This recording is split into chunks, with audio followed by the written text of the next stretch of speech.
بسم الله الرحمن الرحیم. ډیره یو اهمه مسله چې د واتس اپ د ګروپ په ذریعہ باندې ډیرو ملګرو دا غي ته پوښتنه کړې ده چې د یو انسان نه ډیر منځونه قضا شي نو د به د منځونه څنګه راګرځي د دې څه طریقه ده. نو ګورئ مونږ به یو څو قسمه خلک ذکر کوو. یو هغه قسمه خلک دي چې دا غوینه د شپږ منځونو نه کم منځونه قضا شوي زیات منځونه ته نه قضا شوي نو دې به څنګه راګرځي د دې څه طریقه ده. دویم نمبر هغه خلک چې دا غوینه د شپږ منځونو زیات منځونه قضا شوي او هغه ته خپل تعداد معلومي چې زمانه دونه منځونه قضا شوي دي نو دغه خلک به د مون څنګه راګرځي. دریم نمبر هغه قسمه خلک دي چې هغه نه د شپږ منځونو زیات منځونه قضا شوي ډیر خو هغه ته اوس تعداد نه معلوم چې زمانه سونه منځونه قضا شوي دي نو دې به د قضا منځونه څنګه راګرځي. نو وګورئ ته کې دی اول نمبر انسان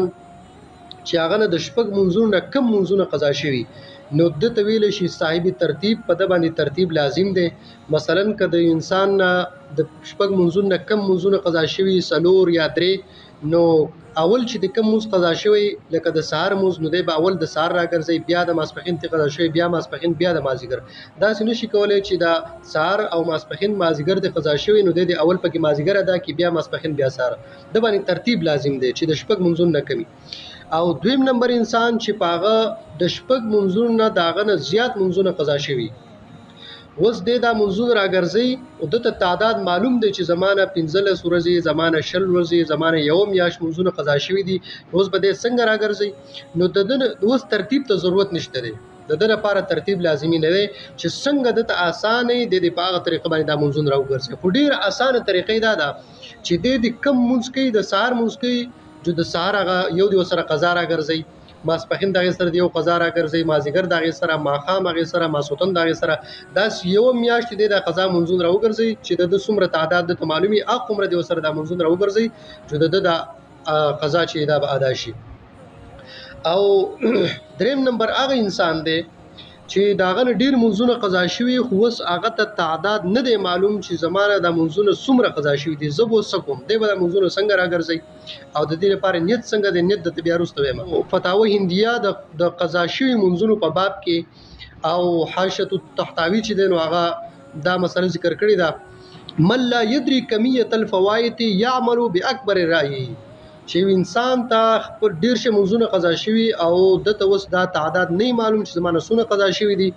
نو د بزان ته یو اندازه یو ټارګټ بزان ته مقرر کی چې دومره زمانه منځونه قضا شوي دي نو هغه عمره اندازه کې بده د منځونه راوګرځي. او کده د اندازې نه لګي دا یو ټارګټ ځان ته نشو خو دی نو بیا طریقه دا ده چې حتی يتيقن انه لم يبقى عليه شيء نو چې د یقین راشي چې وس په د باندې یو شی نه دی پاتې شوی د باندې قضا مونږ نشته دومره پوری بده د منځونه کوي چې کړي یقین خاص شو چې بس ما منځون راوګرځول نو بس دا غي پوری بده د منځونه کوي. دا طریقه ده دغه درې واړو کسانو. اوس دغه کسان په نیت څنګه کوي د قضا منځونو د ادا کولو لپاره نیت څنګه به کوي انسان نو نیت تعلق د زړه سره دی بس دی په زړه کې نیت کوي د اولنی قضا شوی منځ او کچرته په جبه باندې وای نو دی بیا د منځ د نیت په داسې کوي چې زمانه د ټول نه اول د ماسپخین چې کوم منځ قضا شوی دی هغه ادا کو هغه منځ وکي نو په سباله چې بیا د ماسپخین منځ کوي نو هغه اولنی خو چې د کم قضا ادا کړی دی خو شوی دی اوس سبانه ماسپخین اولنی پاتې شو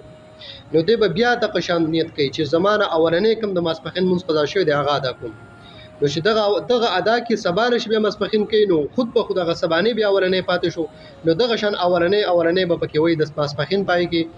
دغه رنګ د سهار پای کې چې کم منځونه د ادا راګرځي قضا راګرځي کم منځ چې د قضا راګرځي نو د قنیت به سره کوي چې زمانه اولنې کم د سهار منځ اولنې کم د مسپخین منځ د مازیګر منځ د ماخام منځ د ماسوتن منځ هغه قضا شوی دی هغه ادا کوم. نو که په جو باندې وای جدا سي وای او کنه د ځړن نیتون کافي دی ځکه د نیت تعلق د زړه